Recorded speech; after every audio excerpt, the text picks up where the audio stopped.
Hello, and welcome to the Follow the Moon Challenge. My name is Allison. I will be your host on this journey with the moon. Every day, there will be a video uploaded to YouTube that will help you connect to the moon energy and the zodiac sign that the moon is currently in for the day. This will help you get familiar with that energy and to see how you kind of react to it, respond to it, or connect to it. Follow along in the Just a Phase Moon Planner and be sure that you're tracking your mood and your mood tracker for the month. Or just a regular journal will do. Every video will list the moonrise time in Eastern Standard Time, and it will also list the meridian time, which is when the moon should be directly overhead in the sky, so that you can make a point to try to go outside and see if you can spot the moon and connect to its energy. I'm so excited to go down this moon rabbit hole with you. Thanks for following along on this journey. Be sure to like the video every day. Make sure that you're subscribed with the notification bell so that you get notified every time we upload our new videos. Thanks for hanging out with me in Wonderland today. I hope you enjoy today's video.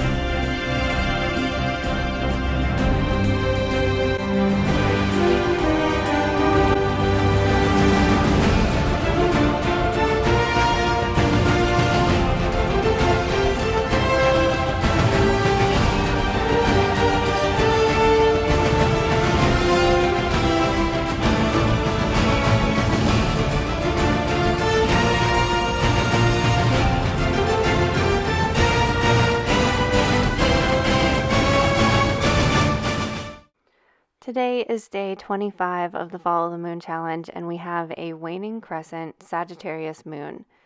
Later this afternoon, it will start to transition into Capricorn. So this is our last fiery, finding direction, finding that spark and inspiration kind of day before the new moon. The moon will rise at 3 a.m. this morning. It will be directly overhead at 3:38 a.m. and then it will set on the western horizon at 12:15 p.m. Sagittarius got us excited for what's coming next and ignited that fire and gave us the inspiration to keep going and move forward. And then Capricorn, the earth sign, is going to come in and say, okay, let's get moving, let's get going, to help us figure out the practical ways of how we can accomplish our goals. So we've got a little bit of fire and a little bit of earth today with a small transition that's only a couple hours in the afternoon. So your beginning of the day should feel fiery and motivating and activating, whereas the end of the day and into the evening is going to start to slow down. We just left Capricorn season, which is at the end of December and the beginning of January. So right before we started this moon challenge, we had just left Capricorn season. So this is obviously the beginning of the year. It's when we're setting goals and setting intentions. It's when we're starting new things. So that's why Capricorn is all about success and achievement. And this is why Capricorn rules the 10th house of the zodiac, which represents career, your public image. It's all about goals and ambition. It's kind of like how the world sees you. Capricorns are born leaders. They can lead the herd up the mountain. Capricorn season starts on the winter solstice or Yule, which is the first day of winter, and oftentimes the most difficult part of winter. So traditionally, it was all about conserving your resources and saving your energy so that you make it through to spring. Capricorn is the last of the earth signs of the zodiac, along with Taurus and Virgo. So now that we've experienced all of these earth energies, how do you think that they compare? The earth signs have so much to do with the physicality of things. It's your daily routines, it's the things that you can physically, tangibly touch in your life. They deal with reality and practicality. So, when the moon is in an earth sign, having your earth signs be dedicated to the days that you're getting stuff done in regards to the things that support your body and your daily life. This could be anywhere from meal prepping. I always have to make sure that I have a smoothie in the refrigerator so I have something healthy to grab when I'm busy or in a rush. Make sure you have your mindfulness practices and your exercises planned out throughout the week, because you really will notice a difference between, especially with food affects our mood. And if you have an unstable mood and you're feeling erratic all the time, making sure that you have healthier options to choose from is going to be really important to your well-being, but also to being able to notice how you are affected by the moon and the astrological energy. If you're eating foods that are just throwing your nervous system out of whack, then you're not going to be able to be tracking accurately. That's also why we have that note section that's there for you in the mood tracker, so that you can write, oh, I had a lot of sugar today, or I didn't have time to eat, or you didn't sleep well the night before, because all of these things are going to have an impact on how you're feeling. In the book, The Astrological Guide to Self-Care by Constance Stellas, she says that Capricorn is one of the signs that has difficulty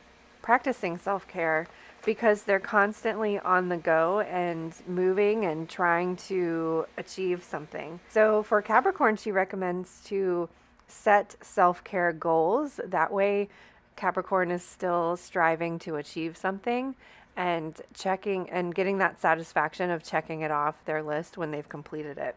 Aries is another sign that has trouble slowing down.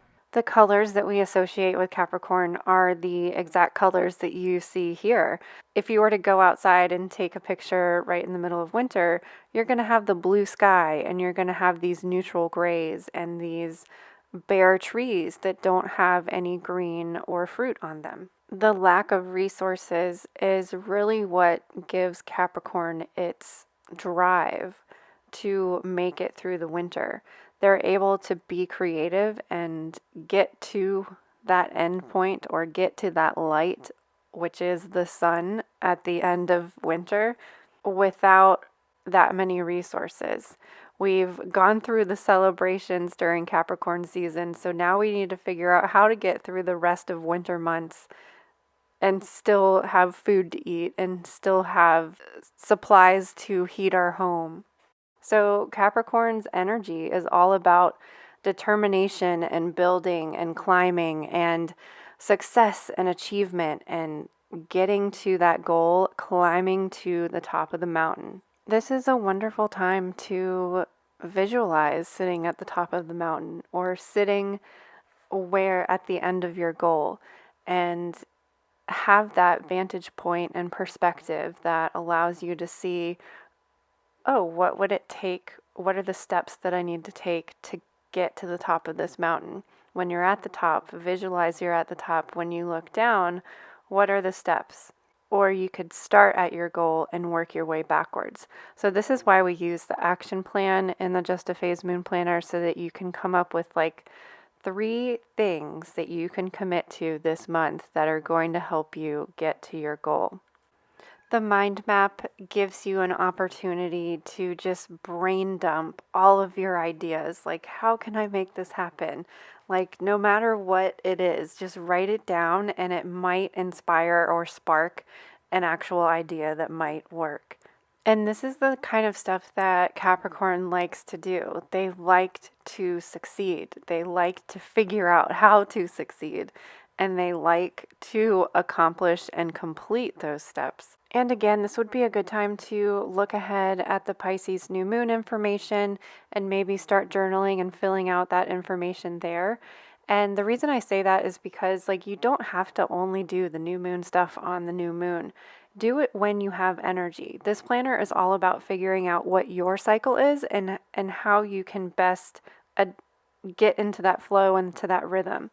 So, for example, I reserve Capricorn days to do my bookkeeping, my taxes, the stupid stuff that you don't pay bills, like the stupid stuff that you don't like to do, but like needs to be done because you won't be successful unless you calculate those numbers. But because we have a waning crescent moon this month and I might be lacking energy at this time, I will still do things that will help that tap into that Capricorn energy. Like I might just print out the reports that I need, or I might just calculate the things.